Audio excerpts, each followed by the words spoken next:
Hey, good morning. I'm sure most of you have a cup of coffee like I do. It is Thursday morning. It's my day to get to do devotions and I get to talk with you. And when we start this encouragement conversation, when we share together, these morning encouragement moments always start with music. So I want you just to sit back and listen to what God has to say to you through music. And if you can, sing along. For glorious beginnings, new resurrections, a glorious day. I've spared me, my shame. Carry me that kind of way. It was mine too.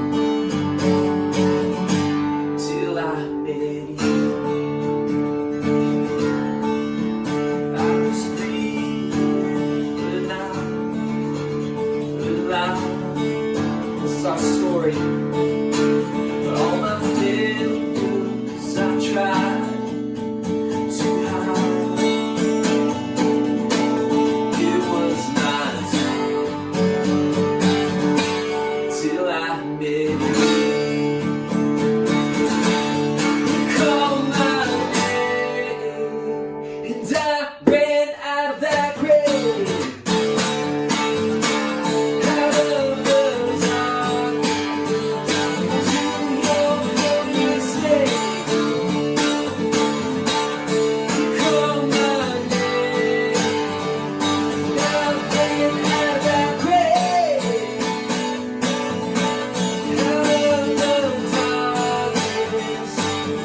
Your glorious day.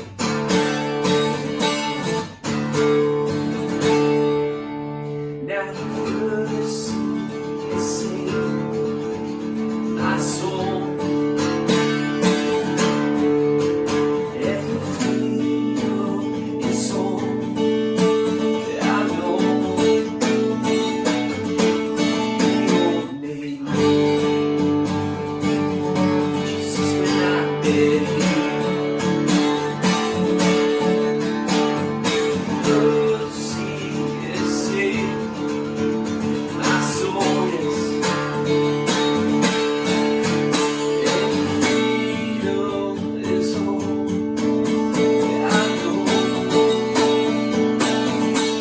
Your name,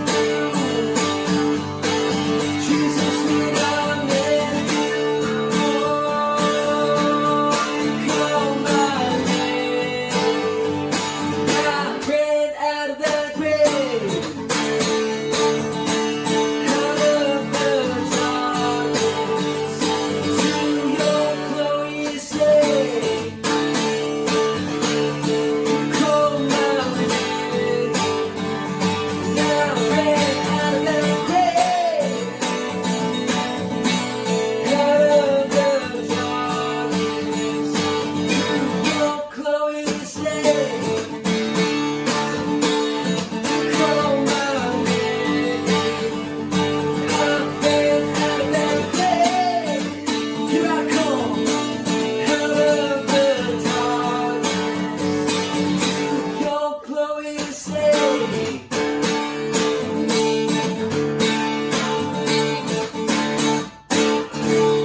I'm really excited to get to share in this morning encouragement time.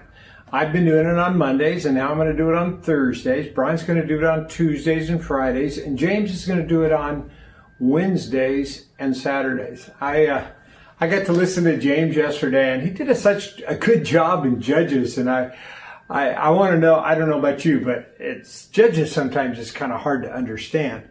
But if you don't know and you're listening in on this morning encouragement and you wonder where we get this from, every day we read the One Year Bible. It's in the YouVersion app.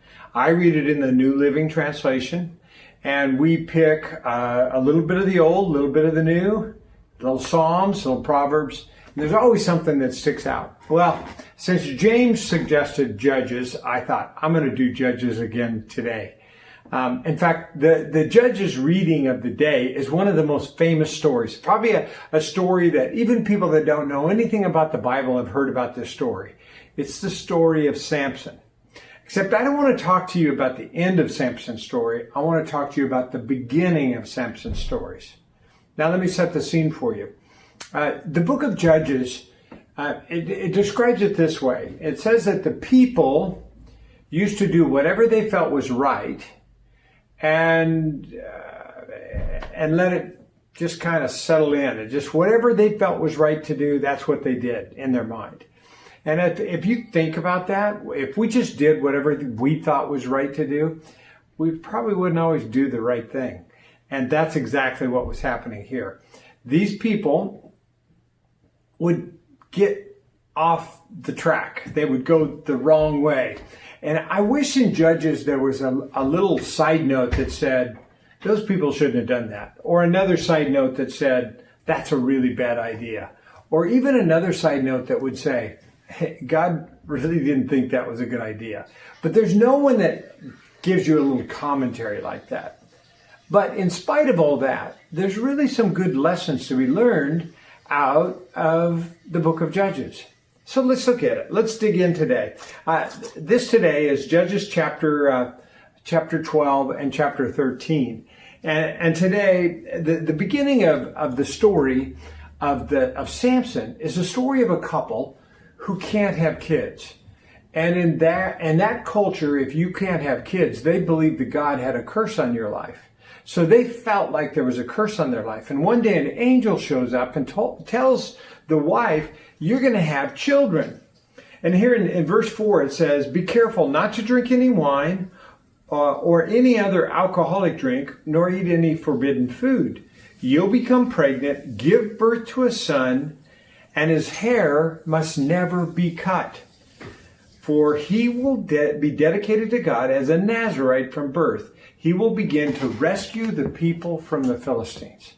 What had happened over a period of time is the people of Israel had gone so far astray that God had allowed the enemies of Israel to kind of teach them a lesson.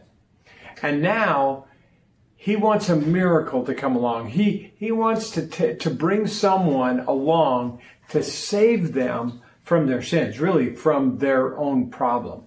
And his name is Samson.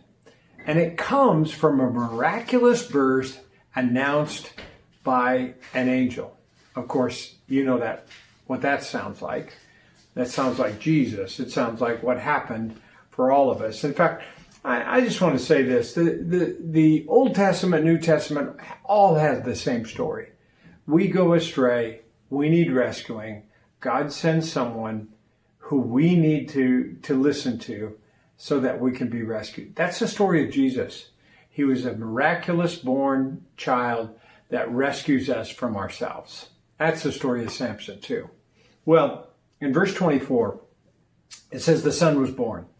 There's a little story in between, but in verse 24, the son was born. She named him Samson, and the Lord blessed him as he grew up. And the Spirit of the Lord began to stir in him. I really like this verse because it's a reminder to me that God speaks to children. And I know many of you have children at home now. In fact, many of you are homeschooling, and probably even as you're listening to this, they're running around and fighting in the background, and you wonder whether anything gets through. I want to remind you that God really speaks to children.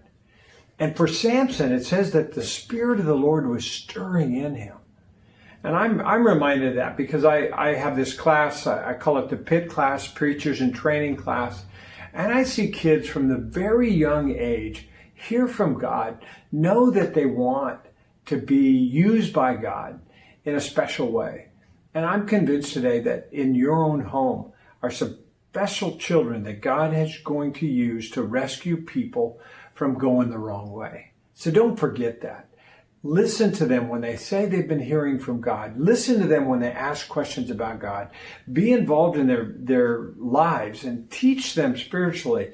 If they need schooling, secular schooling, how much more so do they need schooling to learn about God and how to hear from God and how to talk with God? So Plug into the programs we have. Go to the kids' camps and be a part of your kid's life spiritually. Well, the story goes on. The very next chapter is kind of interesting. He grew up, and again, God's stirring in his life, and then he does something out of character. He's a guy that's living differently. He looks different. He's really trying to follow God. And then he decides to marry someone that his parents don't approve of. It's a Philistine wife. And here's what this verse says in verse 4. His father and mother didn't realize that the Lord was at work in this, creating an opportunity to work against the Philistines who ruled over Israel at that time. So here was this scenario where mom and dad didn't understand what God was doing in their child's life. And I say this, we oftentimes don't understand what God's doing. When we look back, when we write the history, when we see our life, we can kind of see the pattern and how God's doing it. And so in your life, let me give you a little encouragement. Maybe with your kids or maybe in your own personal life, you don't know what's going on here. You don't understand it all. It's okay. God has a plan. He's figured it out. And you know what his plan was? His plan was that Samson was going to set up a marriage with this woman that would never happen. Eventually, that woman was given to the best man in the wedding. And they slighted Samson. And because of that, Samson got mad. God used his anger. God used his emotion. God used his strength. And he took on the whole army of Philistines. And he began to free the Israelites from the oppression they were feeling from the Philistines. You know, I wish that story ended there because really God used Samson in a huge way. I think you know most of the rest of the story. He got caught up with Delilah. He went the wrong way. And ultimately, in the end, he did free the people of Israel by a great victory in the end. But if it stopped right there, here's what I would say to you. God used somebody that was chosen special, announced by God, that God spoke to when he was young, and that God was doing something even when others didn't understand. And I'm reminded today that's what God's doing now. He's doing it in our lives. He's doing it in your life and in your kids' lives. So because of all that, let me just talk to you about the things that I don't understand, that I need to give to God. There's a number of things that I'm giving to God, and I just start with this coronavirus. People ask all the time, we ask all the time, when's this going to end? What's it going to be like? All the things around it. And I just continually, almost every day say, God, this one's yours. I can't deal with it. And then the other viruses that come along with it, like the social virus and the judgmental virus and the fear virus and all the other things that come with it. They're just more than I can handle. I give them to God. And then I can't control how quickly this is going to turn around.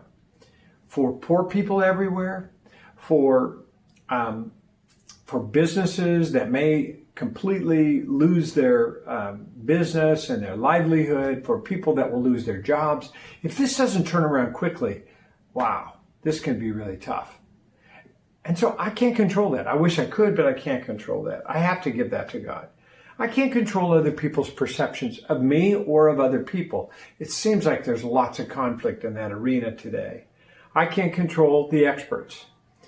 What they say, how they can't agree, when they're right or wrong, how they can't admit when they're wrong. I can't control the experts at all. And I can't control the fact that I didn't get to go fishing on my birthday this year. For years and years and years, everyone asked me, what do you want for your birthday? I want to go fishing. Well, I got a couple of fishing lures, but I don't get to go fishing until next week. But at least I get to go fishing next week. Another thing I can't control is other people's stories. I've been in the process of just calling people, checking in on people and seeing how they're doing and praying for them. And I'm always surprised at how many stories people have of what's happening in their life. Some of them are really good and I celebrate with them, but some of them are really bad. And they just don't have anybody to just say, I'm sad, I'm a little sad. And sometimes it's a mixture. And so I know there's your story, my story, we all have a story. I can't control those stories. I have to give those to God. And I can control some things in my life. So what can I control? I've been talking about all along. I can control my attitude. I'm going to choose to smile every day. I'm going to walk with joy in my step. And I can control my outlook. No matter what happens, I know that God's beside me and He knows the way, even if I don't know the way. I can control my faith. Listen, I don't trust scientists. I don't trust doctors. I don't put my trust in politicians. And I don't trust newscasters. You know who I trust? I trust my Heavenly Father, who really is exactly what I need right now. And that's what we call faith. Putting our faith in God in the midst of all this. And because I have faith in God, I can control my fear because I'm going to starve my fear and feed my faith. And I can be generous. Every day, I'm going to do something for someone every day in a small way. I can also make a difference. You know, I think God has an assignment for me today. All I have to do is plug in and listen to what His assignment is.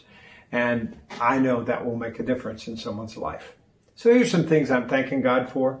I'm thankful that on Monday, May 4th, some of these things are going to be lifted. Things are going to change. Fishing's going to start, golfing, all the outside stuff. And my prayer is that many businesses will be open so that they are not closed forever. I'm thankful that we have the ability to speak up and give our opinions. Whether your opinion is that everything ought to stay closed forever, or your opinion is that we should open up everything faster. We, in the United States, are a free people able to express our opinions to the people that have the choice and the control to do so. I'm grateful for our country. I'm grateful that we live in a free country. I'm grateful that this won't be this way forever, that we will have freedom again in our life. I'm grateful that I'm learning new things. I'm grateful that I get a chance to call my friends, check on them, and have them check in with me. I'm grateful for you. You're a group of strong, growing followers of Jesus Christ. And as you've joined me today, you know what we believe? We believe that God is going to work all things for good to those that love Him. I love God. I know many of you love God. If you don't love God, start loving Him today.